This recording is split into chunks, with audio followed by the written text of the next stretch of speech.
ಬರೀ 3 ಪದಾರ್ಥಗಳಿಂದ ಇಷ್ಟು ಗರಿಗರಿಯಾಗಿ ಸಬ್ಬಕ್ಕಿ ಹಪ್ಪಳ ಮಾಡ್ಬೋದು ಅಂದರೆ ನೀವು ನಂಬ್ತೀರಾ?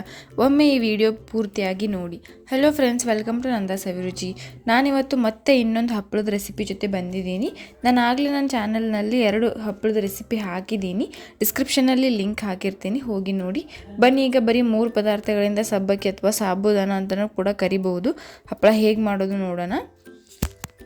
ಮೊದಲಿಗೆ ನಾನು 1 ಕಪ್ ಆಗುವಷ್ಟು ಸಬ್ಬಕ್ಕಿನ ರಾತ್ರಿ ಇಡೀ ನೆನೆಸಿ ತೊಗೊಂಡಿದ್ದೀನಿ. ರಾತ್ರಿ ಇಡೀ ನೆನೆಸಿದಾಗ ಅದು ಇಷ್ಟ ಆಗಿದೆ. ಆಮೇಲೆ ಒಂದು ಅರ್ಧ ಟೇಬಲ್ ಸ್ಪೂನ್ ಹಿಂಗೆ ತೊಗೊಂಡಿದ್ದೀನಿ ಮತ್ತು ರುಚಿಗೆ ತಕ್ಕಷ್ಟು ಉಪ್ಪು, ಅಂದರೆ ನಾನಿಲ್ಲಿ 1.5 ಟೇಬಲ್ ಸ್ಪೂನ್ ಆಗುವಷ್ಟು ಉಪ್ಪು ತೊಗೊಂಡಿದ್ದೀನಿ. ಬನ್ನಿ ಈಗ ಇದನ್ನು ಹೇಗೆ ಮಾಡೋದು ನೋಡೋಣ. ಮೊದಲಿಗೆ ನೆನೆಸಿದ ಸಬ್ಬಕ್ಕಿಗೆ ಉಪ್ಪು ಹಾಕ್ಕೊಳ್ತಿದ್ದೀನಿ, ಆಮೇಲೆ ಹಿಂಗೆ ಹಾಕ್ತಾಯಿದ್ದೀನಿ. ಇದನ್ನು 2 ಹಾಕಿಬಿಟ್ಟು ಚೆನ್ನಾಗಿ ಮಿಕ್ಸ್ ಮಾಡ್ಕೋಬೇಕು. ಉಪ್ಪು ಮತ್ತು ಹಿಂಗೆ ಚೆನ್ನಾಗಿ ಎಲ್ಲ ಸಬ್ಬಕ್ಕಿ ಕಾಳಿಗೂ ಅಂಟ್ಕೋಬೇಕು, ಹಾಗೆ ಮಿಕ್ಸ್ ಮಾಡ್ಕೋಬೇಕು. ಆಮೇಲೆ ಇಡ್ಲಿ ಮಾಡೋ ಪಾತ್ರೆ ತೊಗೊಂಡಿದ್ದೀನಿ. ಅದಕ್ಕೆ ಎಲ್ಲ ಪಾತ್ರೆಗಳಿಗೆ ಅಡುಗೆ ಎಣ್ಣೆ ಹಚ್ಚಿ ತೊಗೋಬೇಕು. ಎಲ್ಲ ಪಾತ್ರೆಗಳಿಗೆ ಚೆನ್ನಾಗಿ ಹಚ್ಚಬೇಕು. ನೋಡಿ, ಈ ರೀತಿ ಚೆನ್ನಾಗಿ ಎಲ್ಲ ಪಾತ್ರೆಗಳಿಗೂ ಹಚ್ಚಿ ತೊಗೊಳ್ತಿದ್ದೀನಿ. ಆಮೇಲೆ ನಾನಿಲ್ಲಿ ಇಡ್ಲಿ ಪಾತ್ರೆಗೆ ನೀರು ಹಾಕ್ಕೊಂಡು ಅದರಲ್ಲಿ ಒಂದು ಅರ್ಧ ನಿಂಬೆಹಣ್ಣು ಕಟ್ ಮಾಡಿ ಹಾಕ್ಕೊಂಡು ಕುದಿಯೋಕೆ ಇಟ್ಟಿದ್ದೀನಿ. ನೀರು ಕುದಿಯೋಕೆ ಸ್ಟಾರ್ಟ್ ಆದಾಗ ಎಣ್ಣೆ ಹಚ್ಚಿದ ಪಾತ್ರೆಗಳಿಗೆ ಸ್ವಲ್ಪನೇ ಸಬ್ಬಕ್ಕಿನ ಹಾಕ್ಕೋಬೇಕು. 1 ಟೇಬಲ್ ಸ್ಪೂನ್ ಹಾಕಿದ್ರೆ ಸಾಕಾಗತ್ತೆ. ಆಮೇಲೆ ಇದನ್ನು ಚೆನ್ನಾಗಿ ಸ್ಪ್ರೆಡ್ ಮಾಡ್ಕೋಬೇಕು. ಹೇಗೆಂದರೆ ಒಂದಕ್ಕೊಂದು ಅಂಟಬಾರ್ದು, ಆ ರೀತಿ ಎಲ್ಲನೂ ಸ್ಪ್ರೆಡ್ ಮಾಡ್ಕೋಬೇಕು. ಇದು ಒಂದ್ರ ಮೇಲೆ ಒಂದು ಸಬ್ಬಕ್ಕಿನೂ ಇರಬಾರ್ದು, ಎಲ್ಲನೂ ಈ ರೀತಿ ಚೆನ್ನಾಗಿ ಸ್ಪ್ರೆಡ್ ಮಾಡ್ಕೋಬೇಕು. ಆಮೇಲೆ ನೀರು ಕುದಿಯೋಕೆ ಸ್ಟಾರ್ಟ್ ಆದಾಗ ಸಬ್ಬಕ್ಕಿ ಹಾಕಿರೋ ಎಲ್ಲ ಇಡ್ಲಿ ಪಾತ್ರೆಗಳನ್ನು ಅದರಲ್ಲಿ ಇಟ್ಕೊಳ್ತಿದ್ದೀನಿ.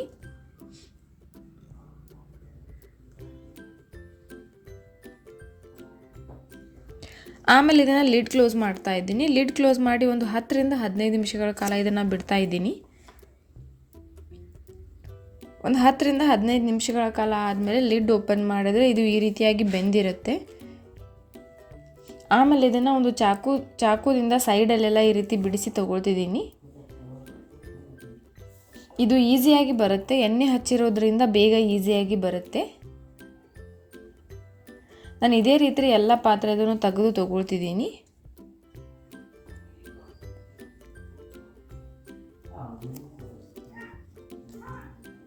ನಾನು ಇದನ್ನು ಇನ್ನೊಂದು ರೀತಿಯಲ್ಲಿ ಮಾಡಿ ತೋರಿಸ್ತಿದ್ದೀನಿ. ನಿಮ್ಗೆ ಯಾವ ರೀತಿ ಈಸಿ ಆಗುತ್ತೋ ಆ ರೀತಿ ಮಾಡಿ. ಒಂದು ತಟ್ಟೆಗೆ ಎಣ್ಣೆ ಹಚ್ಕೊಂಡು ಅದ್ರ ಮೇಲೆ ಈ ರೀತಿ ಬಳೆ ಇಟ್ಟಿದ್ದೀನಿ.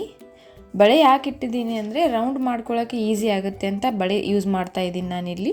ಇದಕ್ಕೆ ಸ್ವಲ್ಪನೇ ಸಬ್ಬಕ್ಕಿನ ಎಲ್ಲ ಬಳೆಗಳ ನಡುವೆ ಹಾಕ್ಕೊಳ್ತಿದ್ದೀನಿ. 1 ಟೇಬಲ್ ಸ್ಪೂನ್ ಹಾಕಿದ್ರೆ ಸಾಕು. ಇದು ಈ ರೀತಿಯಾಗಿ ಸ್ಪ್ರೆಡ್ ಮಾಡಿ ತೊಗೋಬೇಕು. ಸ್ಪೂನ್ ಉಲ್ಟಾ ಮಾಡಿ ಸ್ವಲ್ಪ ಪ್ರೆಸ್ ಮಾಡಿದ್ರೆ ಈಸಿಯಾಗಿ ಸ್ಪ್ರೆಡ್ ಆಗುತ್ತೆ. ಈಗ ಇದನ್ನು ಕೂಡ ನಾನು ಇಡ್ಲಿ ಪಾತ್ರೆ ಮೇಲೆ ಇಟ್ಟು ಅದರ ಮೇಲೆ ಮತ್ತೆ ಒಂದು ತಟ್ಟೆ ಮುಚ್ತಿದ್ದೀನಿ. ಸೇಮ್ ಸೈಜ್ ತಟ್ಟೆ ತೊಗೋಬೇಕು, ಮುಚ್ಚೋಕ್ಕೆ ಈಸಿ ಆಗುತ್ತೆ. ಅದು ಕಂಪ್ಲೀಟಾಗಿ ಮುಚ್ಕೋಬೇಕು. ಇದನ್ನು ಕೂಡ ಒಂದು 10 ರಿಂದ 15 ನಿಮಿಷಗಳ ಕಾಲ ಬಿಡ್ತಾ ಇದ್ದೀನಿ. ಸೇಮ್ ಅದೇ ಟೈಮಿಂಗ್. 15 ನಿಮಿಷ ಆದಮೇಲೆ ಮೇಲಿರೋ ತಟ್ಟೆನ ತೆಗಿತಾ ಇದ್ದೀನಿ. ಇದು ಕೂಡ ತುಂಬ ಚೆನ್ನಾಗಿ ಬೆಂದಿದೆ. ಆಮೇಲೆ ಇದನ್ನು ಎಲ್ಲ ಬಳೆಗಳನ್ನು ತೆಗೆದು ತೊಗೊಳ್ತಿದ್ದೀನಿ. ಎಲ್ಲ ಬಳೆಗಳನ್ನು ತೆಗೆದು ಮತ್ತೆ ಚಾಕುವಿನಿಂದ ಅದನ್ನು ಮತ್ತೆ ಬಿಡಿಸ್ಕೊಳ್ತಿದ್ದೀನಿ ಸೈಡಲ್ಲೆಲ್ಲ. ಇದೇ ರೀತಿ ಎಲ್ಲನೂ ಈಸಿಯಾಗಿ ಬರುತ್ತೆ. ಆಮೇಲೆ ನಾನು ಇದನ್ನು ತೆಗೆದುಬಿಟ್ಟು 2 ದಿನಗಳ ಕಾಲ ಇದನ್ನು ಒಣಗಿಸಿ ತಗೊಳ್ತಿದ್ದೀನಿ. ಇದನ್ನು 2 ದಿನಗಳ ಕಾಲ ಒಣಗಿಸಬೇಕು, ಬಿಸಿಲಲ್ಲಿ ಒಣಗಿಸ್ಬೇಕು. ಇದು ಮೊದಲನೇ ದಿನ ಒಣಗಿಸಿದ್ದು ಮತ್ತು ಇದು 2ನೇ ದಿನ ಒಣಗಿಸಿರೋದು. ಕಂಪ್ಲೀಟಾಗಿ ಗಟ್ಟಿ ಆಗಬೇಕು. ಆಮೇಲೆ ನಾನಿಲ್ಲಿ ಇದನ್ನೇ 2 ಕರೆದು ತೋರಿಸ್ತಿದ್ದೀನಿ. ನಾನು ಎಣ್ಣೆ ಬಿಸಿ ಮಾಡಿಕೊಂಡು ಕರಿತಾ ಇದ್ದೀನಿ. ನೋಡಿ ಎಷ್ಟು ಚೆನ್ನಾಗಿ ಉಬ್ಬಿ ಗರಿಗರಿಯಾಗಿ ಬರುತ್ತೆ ಅಂತ.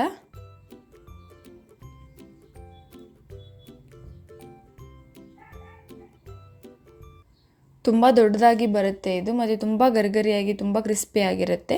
ನೀವು ಒಂದ್ಸಲ ಟ್ರೈ ಮಾಡಿ, ತುಂಬ ಇಷ್ಟ ಆಗುತ್ತೆ. ನೀವು ಇನ್ನೂ ನಮ್ಮ ಚಾನಲ್ನ ಸಬ್ಸ್ಕ್ರೈಬ್ ಮಾಡಿಲ್ಲ ಅಂತಂದರೆ ಪ್ಲೀಸ್ ಈಗಲೇ ಹೋಗಿ ಸಬ್ಸ್ಕ್ರೈಬ್ ಮಾಡಿ. ಮತ್ತು ಇದೇ ರೀತಿ ನಾನು ಹಾಕೋ ಎಲ್ಲ ವೀಡಿಯೋ ನೋಟಿಫಿಕೇಷನ್ಗೆ ಪಕ್ಕದಲ್ಲಿರೋ ಬೆಲ್ ಐಕಾನ್ನ ಕ್ಲಿಕ್ ಮಾಡಿ. ಮತ್ತು ಈ ವಿಡಿಯೋ ನಿಮಗೆ ಇಷ್ಟ ಆಗಿದರೆ ಪ್ಲೀಸ್ ಲೈಕ್ ಮಾಡಿ, ಶೇರ್ ಮಾಡಿ, ಕಮೆಂಟ್ ಮಾಡಿ. ಮತ್ತು ಇದೇ ರೀತಿ ಟೇಸ್ಟಿ ರೆಸಿಪೀಸ್ಗೆ ನಮ್ಮ ಚಾನೆಲ್ನ ಸಬ್ಸ್ಕ್ರೈಬ್ ಮಾಡೋದನ್ನು ಮರಿಬೇಡಿ. Thank you.